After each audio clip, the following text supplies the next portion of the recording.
اللہم صلی علی محمد و آل محمد۔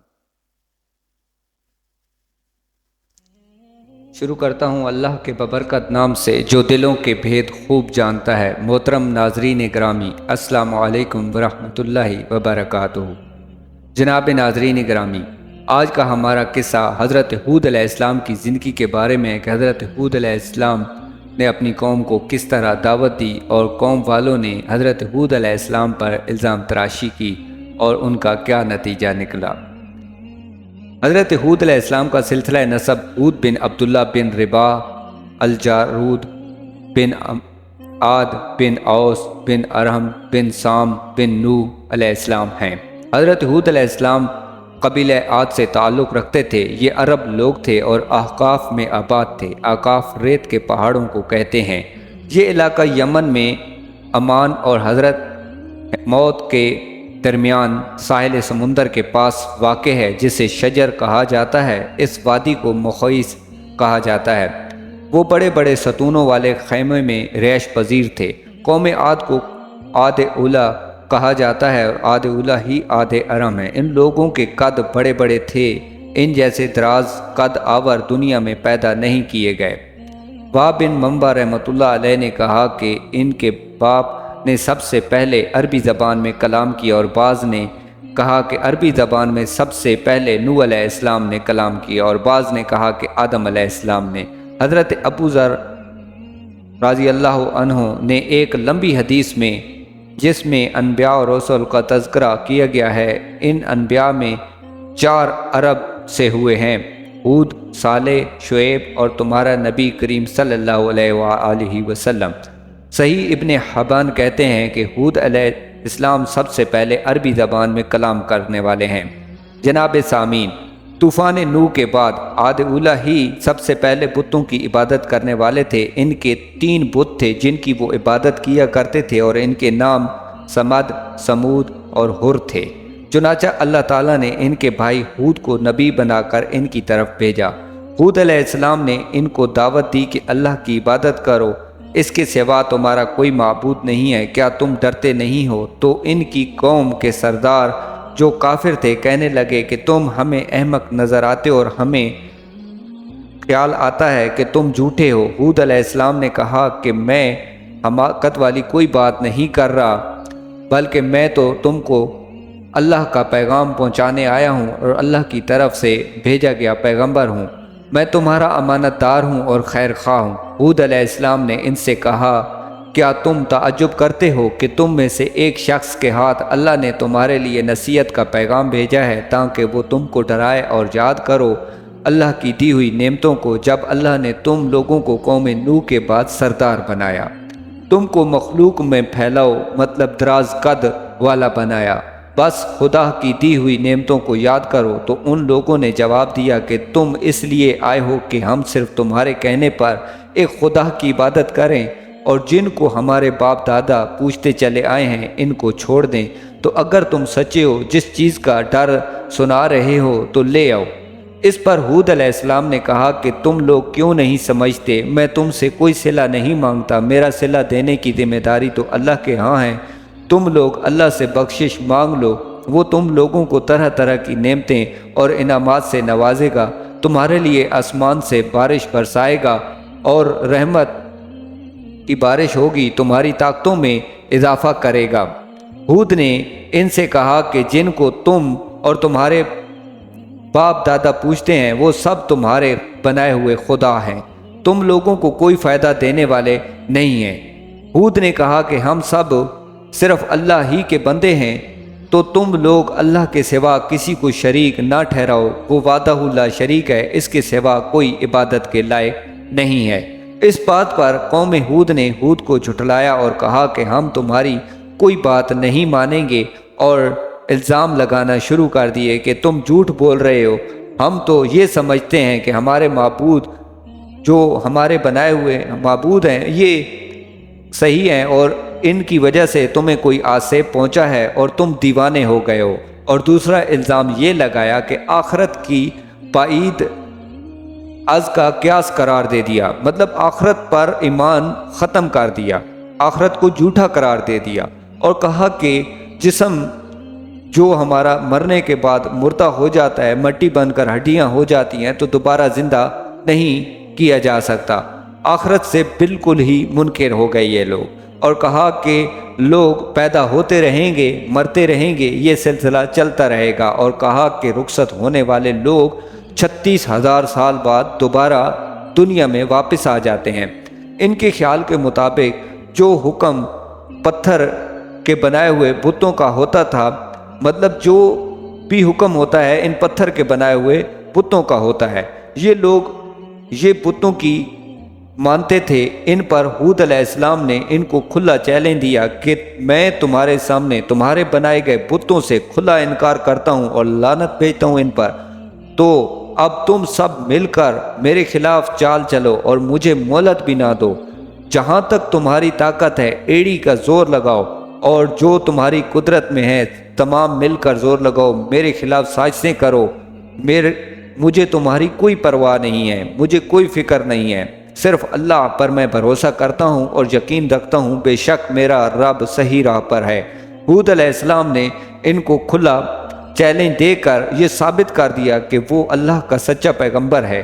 ہود علیہ السلام نے فرمایا کہ بس تم پر اللہ کی طرف سے عذاب اور غضب آئے گا، تم مجھ سے ایسے ناموں میں جھگڑتے ہو جو تم نے اور تمہارے باپ دادا نے اپنی طرف سے رکھ لیے ہیں، جن کی خدا نے کوئی سند نازل نہیں کی ہے۔ اب تم بھی انتظار کرو اور میں بھی انتظار کرتا ہوں، تم لوگ اللہ کے عذاب اور غضب کے مستحق ہو چکے ہو۔ ہود علیہ السلام نے اللہ کی بارگاہ میں دعا کی کہ اے اللہ، انہوں نے مجھے جھوٹا سمجھا ہے، تو میری مدد کر۔ اللہ تعالیٰ نے جواب دیا کہ یہ تھوڑے ہی عرصے میں پیشمان ہو کر رہ جائیں گے۔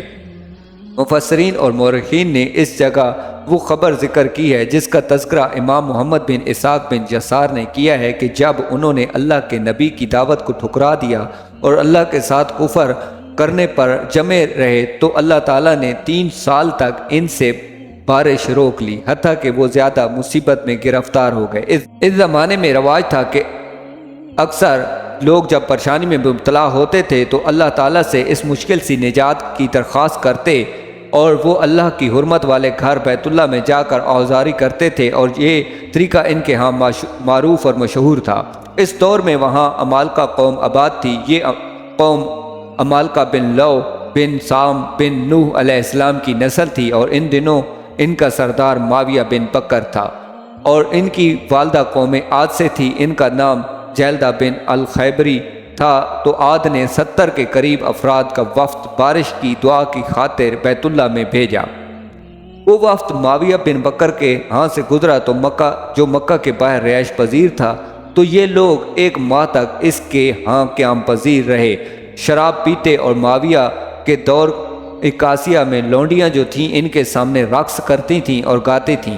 جب ان کے قیام کا وقت لمبا ہوا اور معاویہ کو اپنی قوم پر رحم آیا اور وفد کو واپس جانے کو کہنے کے لیے اسے شرم محسوس ہوئی، تو اس نے بہت ہی سوچ سمجھ کر اس نے اشعار میں ان سے جانے کے بارے میں بات کی، اور ان دونوں لونڈیوں جو ان کی خیر خواہی اور قدر کرتی تھیں، ان کے سامنے رقص کرتی تھیں، ان کو حکم دیا کہ وہ ان کے سامنے جا کر یہ اشعار پڑھیں۔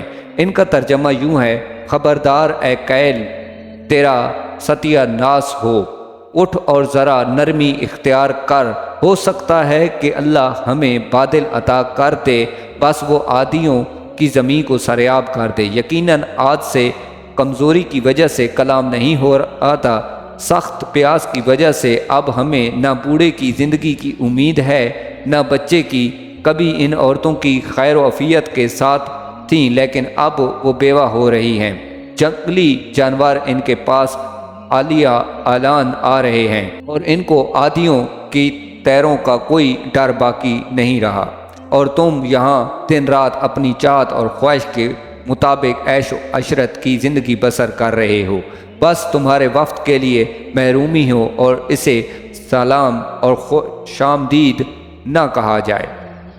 اس کا مطلب یہ ہے کہ جو وفد کا جو انچارج تھا، وہ قیل جو ان کے پاس آیا تھا اپنے 70 بندوں کے ہمراہ، تو وہ یہاں پر آ کر ٹھہرا۔ جب وہ قیل اور اپنے 70 بندوں کے ہمراہ جو یہاں پہ ٹھہرا ہوا تھا، تو اس کو جو آنے کا مقصد تھا وہ بھول گیا تھا کہ وہ تو اس عیش و عشرت کی زندگی میں عیاشی کر رہا تھا، تو اس کو جو آنے کا مقصد تھا وہ بھول چکا تھا کہ میں آیا کیوں ہوں۔ وہ تو ایک بیت اللہ کے پاس آیا تھا کہ یہاں پر آ کے دعا کرے گا کہ عادیوں کے لیے بارش ہو، تو انہوں نے ان اشعار میں جواب دے کر اسے جانے کے لیے کہہ دیا۔ وفد والوں نے جب یہ اشعار سنے تو ان کو یاد آیا کہ ہم کس لیے آئے ہیں، بس وہ حرم کی طرف اٹھ کھڑے ہوئے۔ ان میں سے بڑے قیل بن انز نے بھی دعا کی تو اللہ تعالیٰ نے 3 رنگ کے بادل بھیجے، ایک سرخ، سفید اور سیاہ، آسمان پر ظاہر ہوئے، اور ایک غیبی آواز دینے والی آئی کہ آسمان سے آواز آئی کہ اپنے لیے اور اپنی قوم کے لیے ان میں سے کوڑا ایک بادل پسند کر۔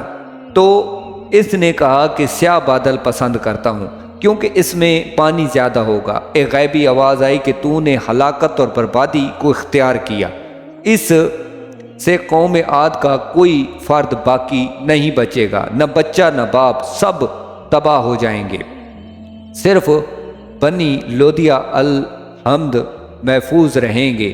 یہ بھی عاد کی نسل سے تھے مگر یہ مکہ میں مقیم تھے، مطلب جو لوگ 70 لوگ آئے تھے وہ لوگ بچیں گے۔ وہ عذاب ان پر نازل نہ ہوا جو قوم عاد پر آیا تھا۔ قوم عاد سے جو لوگ بچ گئے وہ عاد ثانیہ یا عاد آخر کہلائے۔ اللہ تعالیٰ سے یہ سیاہ بادل جیسے قیل بن انز نے پسند کیا تھا ان کی بربادی کا سبب ہوا۔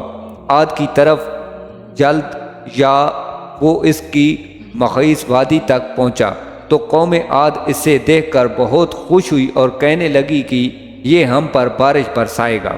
یہ بادل جب قوم عاد تک پہنچی تو وہ لوگ دیکھ کر اسے خوش ہوئے تھے کہ یہ بارش برسائے گا۔ اللہ تعالیٰ نے فرمایا نہیں، بلکہ یہ وہ چیز ہے جس کو تم جلدی طلب کرتے تھے، یہ تو اللہ کی طرف سے عذاب نازل کیا گیا تھا جو ان کی طرف آ رہا تھا۔